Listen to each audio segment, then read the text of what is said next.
Hello, my name's Tom and this is Proper Honest Tech. If you've been watching my videos for a while now, you might have realised that my desk, or at the very least the area around my desk, has changed lately. We're buying a house which won't be ready for a few months, and so we're staying with family until that time, and I've been fortunate enough to get access to a room to get my desk set up in. I realised that I'm yet to make a video showing my actual desk setup, and so I figured I'd do that today. So in this video, I'll give you a tour of my desk, show you what I'm using, explain why I'm using it, and talk about where I'm planning to make upgrades later in the year once we move to our new home. I think all good desk setup should start with the desk, and this is mine. It's a Jarvis desk by a company called Fully. I bought it in 2019 and paid around £800 for it.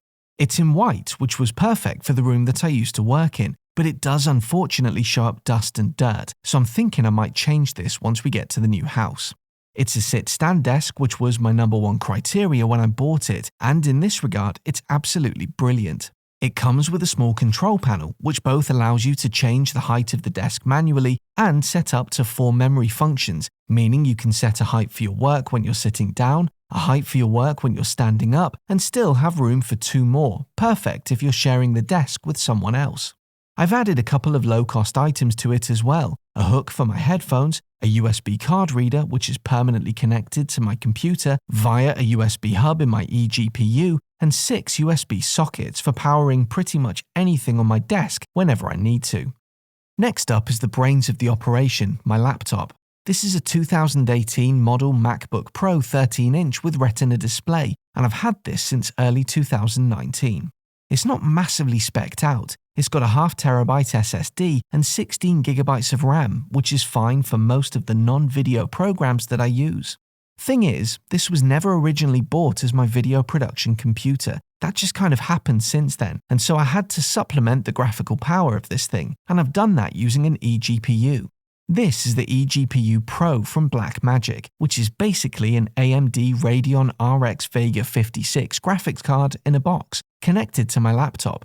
It's a beast of a graphics card, and whilst it's not user upgradable and so definitely does have a limited lifespan, as soon as Apple release a Mac Silicon Mac Mini with a decent number of ports and graphics power on par with a tricked out 16-inch MacBook Pro or 27-inch iMac, I'll buy that, and that will negate the need for an eGPU at all.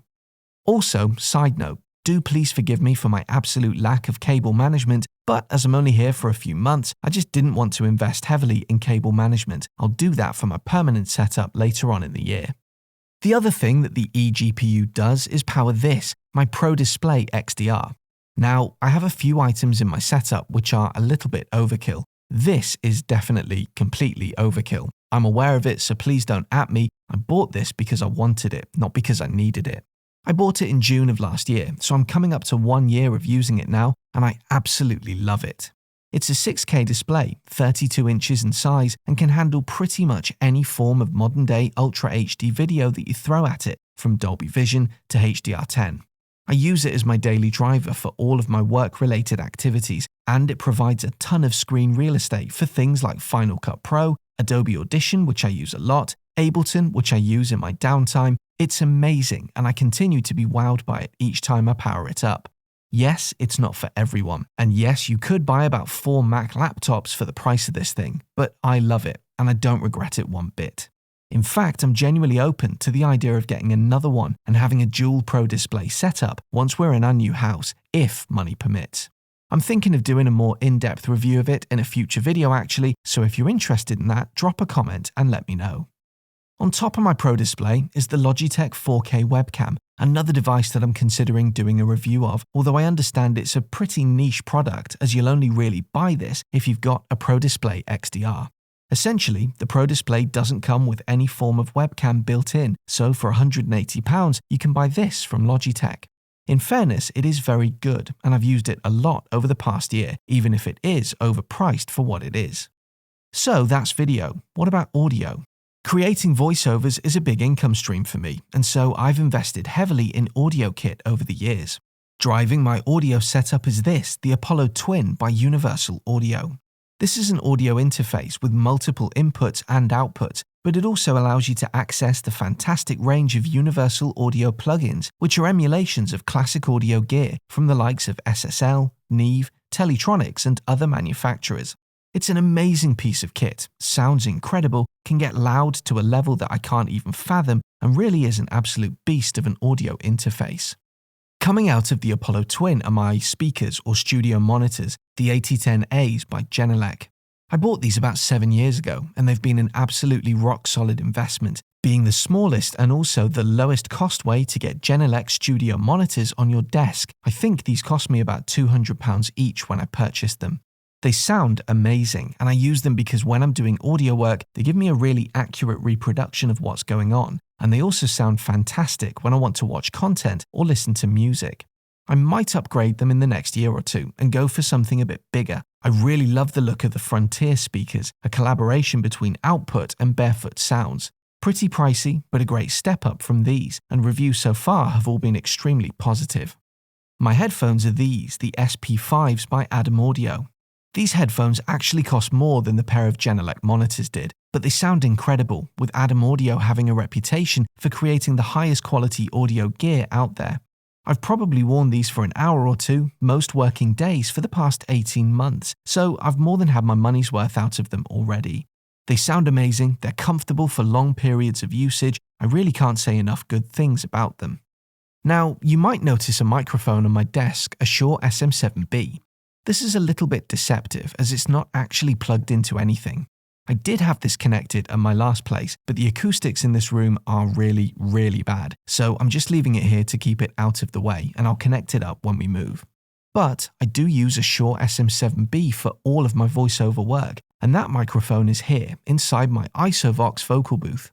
If you've never seen one of these before, don't worry, they're still quite an unknown commodity, although in my opinion they deserve way more praise and exposure than they get. Costing £800, which does include the stand, this sits in the space between cheap, faddy foam microphone filters and high-end vocal booths costing £5,000 plus. The idea is that you step inside this box, prop your script up on your phone or tablet, and then record yourself speaking into your microphone. The booth reduces outside noise a little bit and reduces the amount of noise spill from you talking leaking out into the room, but it massively reduces the reverb in your recording, giving you that dead room sound that you really want when recording VO.